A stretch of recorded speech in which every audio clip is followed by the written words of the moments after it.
ప్రస్తుతం మనం ఎన్టీఆర్ మార్గ్ దగ్గర ఉన్నాము. గణేష్ నవరాత్రోత్సవాలు ఆ సందర్భంగా ఎన్టీఆర్ మార్గ్ దగ్గర భారీగా జిహెచ్ఎంసీ భారీగా ఏర్పాట్లు అయితే చేసింది.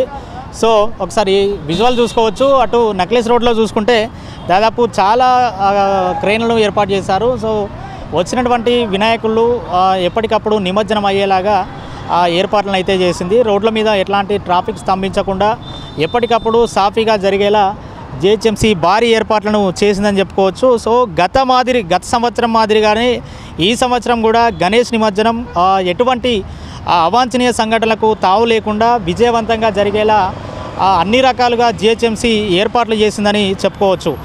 ఇప్పటికే గణేష్ నిమజ్జన ఉత్సవాలను పురస్కరించుకొని ఏర్పాట్లు ఏదైతే ఉన్నాయో ట్యాంక్ బండ్ దగ్గర కావచ్చు, అటు నెక్లెస్ రోడ్లో కావచ్చు, ఇప్పటికే జిహెచ్ఎంసీ కమిషనర్ ఆర్వి కర్ణన్ ఇప్పటికే ఈ ఏర్పాట్లను కూడా పర్యవేక్షించారు.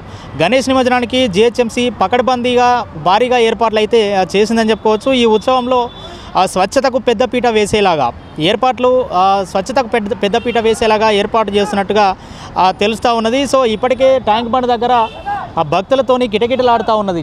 మొత్తంగా ఏదైతే దాదాపు నిమజ్జనోత్సవం మూడవ రోజు నుండి ఇక్కడ ట్యాంక్ బండ్ దగ్గర నిమజ్జనాలు అయితే స్టార్ట్ అయినాయని చెప్పుకోవచ్చు. సో ఇదే నేపథ్యంలో గణేష్ నిమజ్జనాన్ని సజావుగా సురక్షితంగా ఎటువంటి భక్తులకు ఎట్లాంటి సంఘటనలు జరగకుండా ఏర్పాట్లను అయితే జిహెచ్ఎంసీ చేసిందని చెప్పుకోవచ్చు. సో ఇదే నేపథ్యంలో ఎన్టీఆర్ మార్గ్లో పోలీసుల సహకారంతో దాదాపు అంటే ఎన్టీఆర్ మార్గ్ సమీపంలో దాదాపు 13 కంట్రోల్ రూమ్లను ఏర్పాటు చేశారని చెప్పుకోవచ్చు. పోలీస్ శాఖ, HYDRAA, traffic, revenue, irrigation, water board, వైద్య ఆరోగ్య శాఖ, R&B, పర్యాటక శాఖ, విద్యుత్, ఇతర ప్రభుత్వ విభాగాలతో సమన్వయం చేస్తూ సో నిమజ్జన కార్యక్రమంలో ఎలాంటి ఘటనలు జరగకుండా అంటే గత మాదిరిలాగానే సాఫీగా జరిగేలాగా ఈసారి కూడా జిహెచ్ఎంసీ ఏర్పాట్లను పకడ్బందీగా చేసిందని చెప్పుకోవచ్చు. గణేష్ నిమజ్జనం ఒక ఆధ్యాత్మిక వాతావరణంలో సాగేలాగా జిహెచ్ఎంసీ భారీగా చర్యలను అయితే చేపట్టించింది. నిమజ్జనం వేగంగా వచ్చినటువంటి వినాయకులు నిమజ్జనం కోసం వచ్చినటువంటి వినాయకులు ఏదైతే ఉన్నారో ఆ వినాయకుల నిమజ్జనం వేగంగా, సురక్షితంగా, సాఫీగా సాగేలాగా కూడా ఏర్పాట్లు అయితే చేసింది. పర్యాటక శాఖ హైడ్రా సమన్వయంతో హుస్సేన్ సాగర్ వద్ద దాదాపు ప్రత్యేకంగా ఒక 9 పడవలను అయితే ఏర్పాటు చేసిందని కూడా చెప్పుకోవచ్చు. 16 DRF బృందాలు, 200 మంది గజ ఈతగాళ్ళు, ట్యాంక్ బండ్ చుట్టూరా కూడా గజ ఈతగాళ్ళను కూడా జిహెచ్ఎంసీ గజ ఈతగాళ్ళను ఏర్పాటు చేసింది. సో ఎందుకనంటే ఎటువంటి భక్తులకు ఎటువంటి సంఘటనలు జరగకుండా కూడా జిహెచ్ఎంసీ భారీగా ఏర్పాట్లు చేసిన నేపథ్యంలో చుట్టూరా 200 మంది గజ ఈతగాళ్ళను కూడా ఏర్పాటు చేసిందని చెప్పుకోవచ్చు.